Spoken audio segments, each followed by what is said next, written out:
Hello student. हम लोग आज हिंदी व्याकरण में देखते हैं स्वर संधि। और सबसे पहले इसकी परिभाषा को हम लोग देख लेते हैं। तो स्वर के साथ मेल होने पर जो विकार या परिवर्तन होता है उसे स्वर कहा जाता है या स्वर संधि कहा जाता है। तो इसको तो हम लोग पार्ट 1 में ही पढ़ चुके हैं, और अगर आप पार्ट 1 नहीं पढ़े हैं या नहीं देखे हैं तो ऊपर में आई बटन पर क्लिक करके आप उसको देख सकते हैं। तो चलिए इसके आगे हम लोग देखते हैं। तो स्वर संधि को हम लोग 5 भागों में बांटकर पढ़ते हैं। पहला हुआ इसमें आपका दीर्घ संधि, दूसरा है गुण संधि, तीसरा है वृद्धि संधि, चौथा यन संधि और पांचवा अयादि संधि। ठीक है, चलिए अब हम लोग देखते हैं सबसे पहले दीर्घ संधि। तो दीर्घ संधि क्या हुआ? तो दीर्घ संधि स्ववर्ण हर्ष या दीर्घ स्वरों के मिलने से उसके स्थान में स्ववर्ण दीर्घ स्वर हो जाता है। जैसे कि हम लोग देखते हैं कि अ और अ दोनों मिलकर आ बनाता है। ठीक है, या फिर हम लोग देखते हैं हसही हसही बन के दीर्घ ही बनाता है। तो इस प्रकार हम लोग देखते हैं क्या होता है कि स्ववर्ण जो है वो हर्ष हो या दीर्घ हो, दोनों आपस में मिलकर क्या होता है, दीर्घ स्वर बना देता है। तो बरियों का संयोग चाहे हर्ष हर्ष हो या फिर हर्ष दीर्घ हो या फिर दीर्घ दीर्घ हो, यदि स्ववर्ण रूप से दीर्घ हो जाए तो इस संधि को हम लोग दीर्घ संधि कहते हैं। तो जैसे हम लोग यहाँ देख रहे हैं कि दीर्घ संधि स्ववर्ण हर्ष या दीर्घ के मिलने से क्या होता है, दीर्घ स्वर हो जाता है। तो इसको हम लोग और डिटेल से देखते हैं, तब हमको सही तरह से समझ में आएगा कैसे हम लोग हर्ष नहीं या फिर हर्ष और दीर्घ दोनों के मिलने से या फिर दीर्घ दीर्घ के मिलने से कैसे ये दीर्घ हो जाता है, इसके बारे में जानना होगा। चलिए हम लोग आगे देखते हैं इसको। देखिए यहाँ पर हम देख रहे हैं उदाहरण में, यहाँ आप देख रहे हैं अ है और ये अ है। तो अ और अ आ बनता है। जैसे कि हम लोग पुष्प जोड़ अवली है तो पुष्पावली हो गया, आ गया इसमें। वैसे ही अ और आ रहने पर फिर आ ही बनता है। जैसे हिम हिम मो और ओ है, यहाँ पर देख रहे हैं इस जगह, लेकिन यहाँ पर आ है। तो ओ और आ दोनों मिलकर क्या बना रहा है, हिमालय। फिर यहाँ देखिए आ पहले है, उसके बाद अ है, तो फिर आ ही बनता है उसमें। माया, या मतलब आ और अधीन अ, तो मायाधीन। फिर यहां देखते हैं हम लोग आ और आ रहने पर भी आ ही बनता है। जैसे विद्या, तो विद्या आ हुआ, आलय आ हुआ, तो आ और आ से क्या बना, विद्यालय बन गया। तो इस प्रकार हम लोग देखते हैं कि दीर्घ अस्पष्ट नाम है। दीर्घ अ से क्या बन गया, आ। तो ये दीर्घ उच्चारण हो रहा है, तो इसको हम लोग दीर्घ संधि कहेंगे। ठीक है, अब यहां देखिए हर्षही है, हर्षही है तो क्या हो जाएगा, दीर्घ ही लग जाएगा। जैसे कवि, कवि में आप देख रहे हैं हर्षही है, और इच्छा इसमें भी हर्षही है, तो कविक्षा जो होगा दीर्घई बन जाएगा। फिर दूसरा देखिए इसमें हर्षही और दीर्घई, तो दीर्घई बनेगा। हरि और ईस, तो हरीस। फिर इसमें देखिए हर्षही हर्षही से दीर्घई बन रहा है। मही जोड़ इंद्र, महेंद्र। फिर हर्षही और दीर्घई से दीर्घई बन रहा है। नदी जोड़ ईस, नदीस। अब यहां हम लोग देखते हैं ऊ की मात्रा में, ऊ और ऊ, तो हर्षहु हर्षहु से दीर्घहु बना। जैसे कि सु, तो इसमें देखते हैं हर्षहु है, और उचित तो दीर्घहु है इसमें, सॉरी ये हर्षहु इसमें भी है, यहां भी हर्षहु है। सु ऊ है और यहां भी हर्षहु है, तो दीर्घहु बनता है सुक्ति। फिर देखिए हर्षहु और दीर्घहु, तो दीर्घहु बनेगा। सिंधु में लास्ट में हम लोग ऊ देख रहे हैं, हर्षहु है, और उर्मी नहीं सिंधु सिंधुमी। तो इस प्रकार हम लोग देखते हैं कि दीर्घ बन जाता है। चाहे अ रहे तो आ बन जाता है, हर्षही दीर्घई हर्षई हर्षई कुछ भी रहे तो वो दीर्घई बन जाता है। हर्षहु हर्षहु या हर्षहु दीर्घहु रहे तो आखिर अंत में दीर्घहु बन जाता है। तो इस प्रकार हम लोग इसको भी पहचानते हैं और बनाते भी हैं इसी तरह से कि ये हुआ आपका दीर्घ संधि। ठीक है, उसके बाद हम लोग देखते हैं आता है आपका गुण संधि। तो गुण संधि में क्या है, तो कहता है क्या कि जब अ अथवा आ के आगे हर्षई अथवा दीर्घई आता है तो उसके स्थान पर ए हो जाता है। ध्यान देखिएगा, उसके स्थान पर क्या हो जाता है? ए हो जाता है।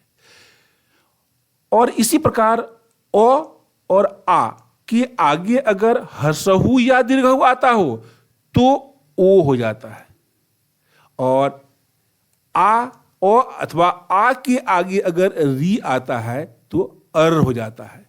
तो दूसरे शब्दों में अगर हम कहें तो हम यह कह सकते हैं कि जब आ के आगे हर्षही या दीर्घई या उ और हर्षहु और दीर्घहु तथा री हो तो क्रमशः ए ओ और अर हो जाता है। इसी हम लोग गुण संधि कहते हैं।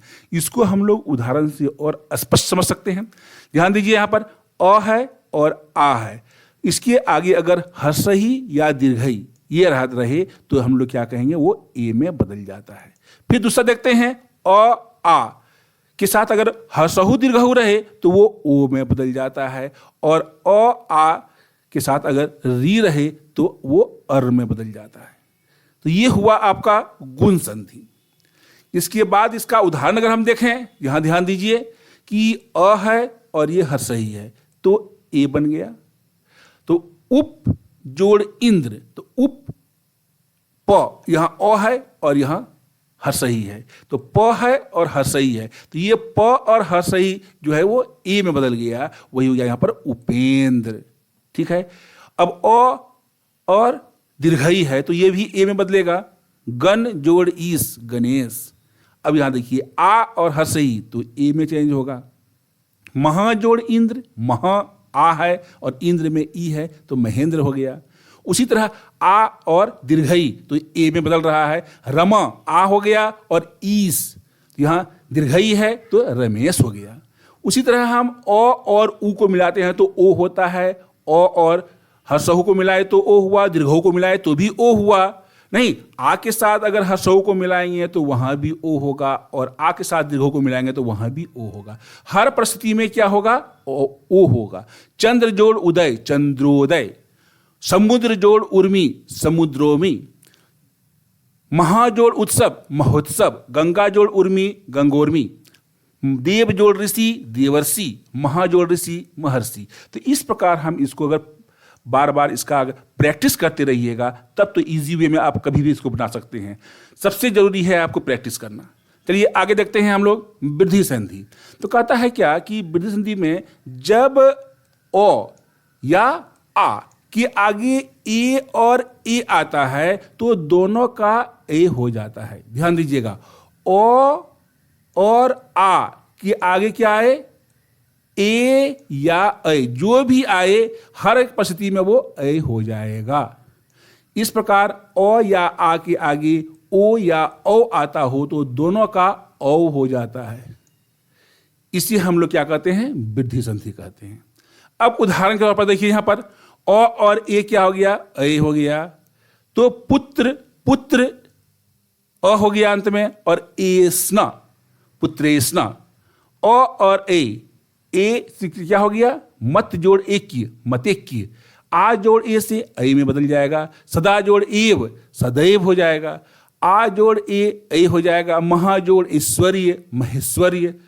अ जोड़ ओ औ हो जाएगा। जल जोड़ ओकस जलौकस। अ और औ ही होगा। परम जोड़ औषधि परमौषधि। तो इस प्रकार हम लोग वृद्धि संधि का उदाहरण देखते हैं, लेकिन बार बार बोलते हैं कि आपको प्रैक्टिस कीजिएगा तो कोई भी कंपटीशन एग्जाम हो, कोई भी एग्जाम हो, उसमें आप इजी तरह से इस संधि को आप पहचान लीजिएगा।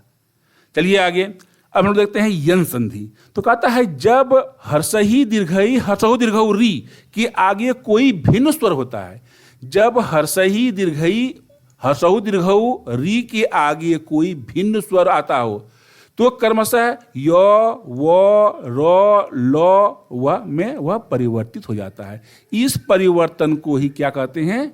हम लोग यन संधि कहते हैं। जैसे ध्यान दीजिएगा, यहाँ पर हर्षही दीर्घई और कोई भिन्न स्वर उसमें अगर आ गया तो उसमें क्या हो जाएगा? वो में बदल जाएगा। हर्षहु दीर्घऊ कोई भी भिन्न स्वर अगर आएगा उसमें तो वो भी वो में बदलेगा, और री और भिन्न स्वर रहेगा तो वो र में बदल जाएगा।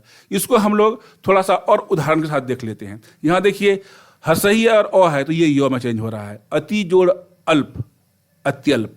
हर्षई और अ तो य में बदल रहा है। देवी जोड़ अर्पण, देवी अर्पण। हर्षहु जोड़ अ व में बदल रहा है। सु जोड़ आगमन, सु जोड़ आगमन आ, ठीक है, तो इसमें हम लोग देख रहे हैं स्वागतम हो रहा है। फिर देखिए दीर्घऊ जोड़ आ तो क्या हो रहा है, व में बदल रहा है। बधु जोड़ आगमन तो क्या हुआ, बधुआगमन। री जोड़ अ तो र बन रहा है। पितृ जोड़ आज्ञा, पित्राज्ञा। तो इस प्रकार हम लोग देख रहे हैं कि जिस तरह से कोई भी स्वर हो तो किसी के मिलने से क्या बनता है, इसको आपको प्रैक्टिस करना होगा, बार बार इसको समझना होगा, उसके बाद आप इसको इजी वे में बना सकते हैं।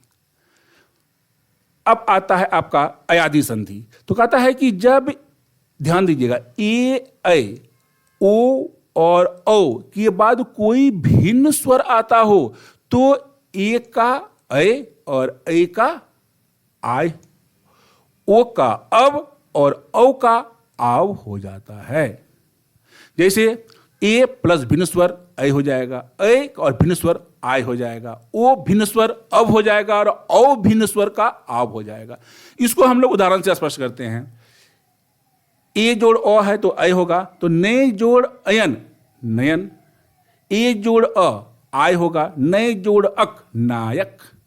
ओ जोड़ अ अब हो गया तो पौ जोड़ अन पवन।